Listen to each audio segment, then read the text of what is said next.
Hello बच्चों, आप सबों का एक्शन साइंस सर्किट में तहे दिल से स्वागत है। जैसे कि अपना लोगों ने 12th की बेसिक केमिस्ट्री पढ़ रहे थे और उसमें हमने आपको पदार्थ के बारे में कुछ चर्चा किए थे। देखिए कितना बात चल रहा है सर, सिलेबस शुरू किए नहीं, ये सब क्या पढ़ा रहे हैं। तो कोई बात नहीं है, जब तक ये सब हम नहीं पढ़ाएंगे ना तो फिर केमिस्ट्री आपको समझ में नहीं आएगा। कि कोई भी सब्जेक्ट को पढ़ने के लिए उसकी लैंग्वेज, उसकी भाषा को समझनी पड़ेगी। अगर आप फिजिक्स पढ़ते हैं उसकी भाषा समझ में नहीं आएगी तो आपको फिजिक्स समझ में नहीं आएगा। केमिस्ट्री है, उसे तो केमिस्ट्री की भाषा होती है, उस समझ में आ जाएगा, फिर केमिस्ट्री को समझ में आएगी। लगभग 50 क्लास आपको हम बेसिक कर लेंगे। आप बात समझ लीजिए, जितना भी यूपेक नाम है, कॉमन नाम है, लिखने के लिए बॉन्ड फार्मूला, सब जितना भी फार्मूले होते हैं सारा चीज़ हम प्रूव करके थ्योरी के साथ देंगे। उसके बाद चैप्टर तो ख़त्म करने में तो ख़त्म हो जाएगा, लेकिन तभी चैप्टर को आप समझ पाइएगा जब आपके पास बेसिक थीम रहेगी। समझ गए होंगे। तो पदार्थ पढ़ रहे थे अपना लोग। पदार्थ में आपको हम शुद्ध पदार्थ के बारे में बताए, तत्व यौगिक। अशुद्ध के पदार्थ बताए थे। अशुद्ध पदार्थ बताए थे, दो प्रकार के होते हैं। एक का नाम था समांगी मिश्रण, एक का नाम था विसमांगी मिश्रण। देखिए नामे है समांगी मिश्रण। तो समांग का मतलब होता है सम जोड़ अंग। तो सम जोड़ अंग बराबर समांग होता है। तो सम मतलब हुआ समान, समान मतलब बराबर, और अंग मतलब हो गया भाग, भाग मतलब अवयव, मतलब घटक, घटक मतलब संगठन। मतलब हुआ जो वैसा मिश्रण जिसका संपूर्ण भाग एक समान हो, वैसा मिश्रण जिसका संपूर्ण भाग एक समान हो उसे समांग मिश्रण कहते हैं। तो उसका संपूर्ण भाग एक समान होना चाहिए। जैसे आप शरबत पीते हैं तो चीनी को पानी में जब घोलते हैं तो पूरा समान रूप से घुल जाता है, तो उस समांग मिश्रण हुआ। फिर दूध को पानी में घोलिएगा, पूरा समान रूप से घुल जाएगा, उस समांगी मिश्रण हुआ। तो वही दी है, जैसे देखिए चीनी पानी का मिश्रण, दूध पानी का मिश्रण, ये समांग मिश्रण। ये छोटी छोटी बात सब है जो 9th क्लास में आप लोग पढ़े होंगे, 11th में पढ़े होंगे। इसी सब कुछ बेसिक में आपको बता देते हैं। उसके बाद देखिए यहाँ पर विसमांग है, नामे है विसमांग। तो विसमांग मतलब विषम जोड़ अंग, विषमांग हो गया।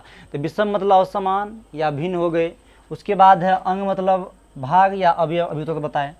तो इसका डेफिनेशन है जो वैसा मिश्रण जिसका संपूर्ण अवयव भिन्न भिन्न हो उसे विषमांग मिश्रण कहते हैं। जैसे हो गया चावल तथा कंकर का मिश्रण। चावल को कंकर को मिलाइएगा, देखिए चावल छोटा कंकर कुछ बड़े रहेंगे तो विषमांग नहीं मिल सकता, कभी नहीं मिलेगा। उसी प्रकार देखिए बालू तथा पत्थर का मिश्रण, बालू पत्थर का मिश्रण भी विषमांग मिश्रण है।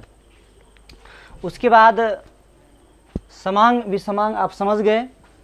अब जो है तत्व के कुछ संकेत के बारे में जानेंगे। बात समझ गए ना। तो देखिए हम शॉर्ट में थोड़ा चर्चा करते हैं। यहाँ पे तत्व को इंग्लिश में एलिमेंट कहते हैं। तत्व के जो शॉर्ट फॉर्म होता है उसी को संकेत कहते हैं, सिंबल कहते हैं। मतलब यह हुआ तत्व के कोई भी नाम जब लिखते हैं तो उसके संपूर्ण नाम के बदले जिस संक्षिप्त रूप का प्रयोग करते हैं उसी संक्षिप्त रूप को हम क्या कहते हैं, उसका संकेत कहते हैं। जैसे हम हाइड्रोजन लिखेंगे तो हाइड्रोजन संपूर्ण नाम हुआ। किसी तत्व के संपूर्ण नाम के बदले जिस संक्षिप्त रूप का, तो हाइड्रोजन को शॉर्ट में हम क्या लिखेंगे, पहले एच लेंगे। तो ध्यान दीजिए, तो एलिमेंट का शॉर्ट फॉर्म सिंबल होगा। उसके बाद देख लीजिए यौगिक है, कंपाउंड है। कंपाउंड का जो शॉर्ट फॉर्म होता है उसको फार्मूला कहते हैं। बात समझ गए ना। जैसे हम लिखेंगे, आपको जल लिखेंगे तो जल का फार्मूला क्या होता है, H2O। तो उसका जो हो गया कौन सी शॉर्ट फॉर्म, फार्मूला हो गई, H2O हो गए। तो उसके बाद है अभिक्रिया, रिएक्शन। तो अभिक्रिया के शॉर्ट फॉर्म की इक्वेशन इस समीकरण कहते हैं। समझ गए। आप देख लीजिए केमिस्ट्री में जो हम तत्व का संकेत पढ़ेंगे वह 3 तरह से पढ़ेंगे। कैसे, देखिए। तो तत्व का संकेत 3 तरह से पढ़ेंगे, एगो 1 अक्षर वाला, 2 अक्षर वाला और 3 अक्षर वाला। आप ध्यान दीजिए, 1 अक्षर वाला में क्या होगा, तत्व का पहला अक्षर हम लेंगे। क्या लेंगे, तत्व का पहला अक्षर। जैसे यहाँ पर देख लीजिए हाइड्रोजन है तो हाइड्रोजन का हम क्या लिए, H लिए, पहला अक्षर देख लीजिए H, हाइड्रोजन ले लिए।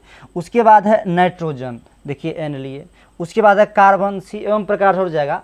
लेकिन कुछ समय के बाद जब और तत्व के खोज हुए तो एक ही नाम से और तत्व भी खोज होने लगा। जैसे यहाँ पे लिखा है हाइड्रोजन, हीलियम, देखिए हाइड्रोजन OHS है, हीलियम OHS है, तो आप तो दोनों तत्व एक ही संकेत लीजिएगा तो भ्रम में पड़ जाएगा इंसान, भाई आप हीलियम का संकेत है कि हाइड्रोजन का है।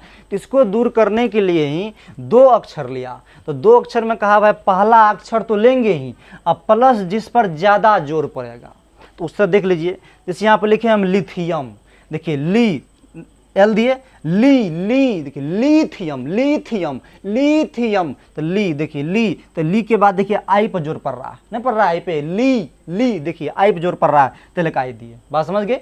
इसमें से कोई भी प्रमुख दे सकते हैं, लेकिन जिस पर ज़्यादा जोर पड़ेगा वही लिए हैं वैज्ञानिकों ने। उसके बाद है बेरेलियम, बेरेलियम, देखिए थे BE तो BE दे दिए। उसके बाद देखिए मैग्नीशियम, मैग देखिए एम तब गो पर जोर पड़ रहा है, कि जी पर पड़ रहा है, मैग ए है लेकिन नहीं लिए हैं, कितना का सर यहाँ था त्यां ले लिए, ई था त्यां लिए, यहाँ भी आए तो, लेकिन यहाँ देख लीजिए मैग एम के बाद जी पर पड़ रहा है मैग्नीशियम। बात समझ गए? अब यहाँ पर देखिए 3 अक्षर वाला, 2 पे बता दिए, अब 3 अक्षर वाला हमको अभी नहीं बताएंगे, जब हमको यूपैक नाम पढ़ाएंगे। वो कब आता है? 3 अक्षर वाला 100 के बाद आता है, जब यूपैक नाम हम पढ़ाएंगे आपको तो वहाँ 3 अक्षर वाला बता देंगे, अभी रहने दीजिए। बात समझ गए? लेकिन जब 1 अक्षर का काम हो गया और 2 अक्षर का भी कर लिए तो कुछ तत्व ऐसे आने लगा, जैसे हम आपको यहाँ पर लिखें सोडियम,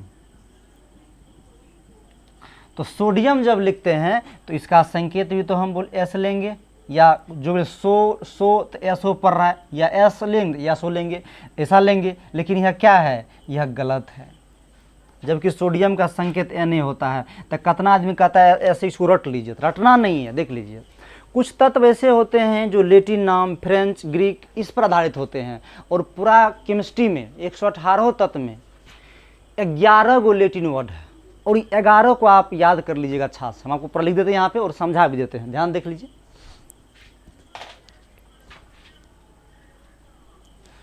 तो देखिए हमने यहाँ लिखा है जो तत्व का नाम, लैटिन नाम और संकेत दिए हैं। तो सबसे पहले आप देखिए तत्व के नाम में है सोडियम, तो सोडियम का जो लैटिन नाम होता है नेटेरियम, क्या होता है? नेटेरियम। तो देखिए नेटेरियम तो Na, तो Na हो गया, समझ गए होंगे बात को। उसके बाद है पोटेशियम, पोटेशियम का जो लैटिन नाम होता है कैलियम, कैलियम, तो इसका क्या लिए?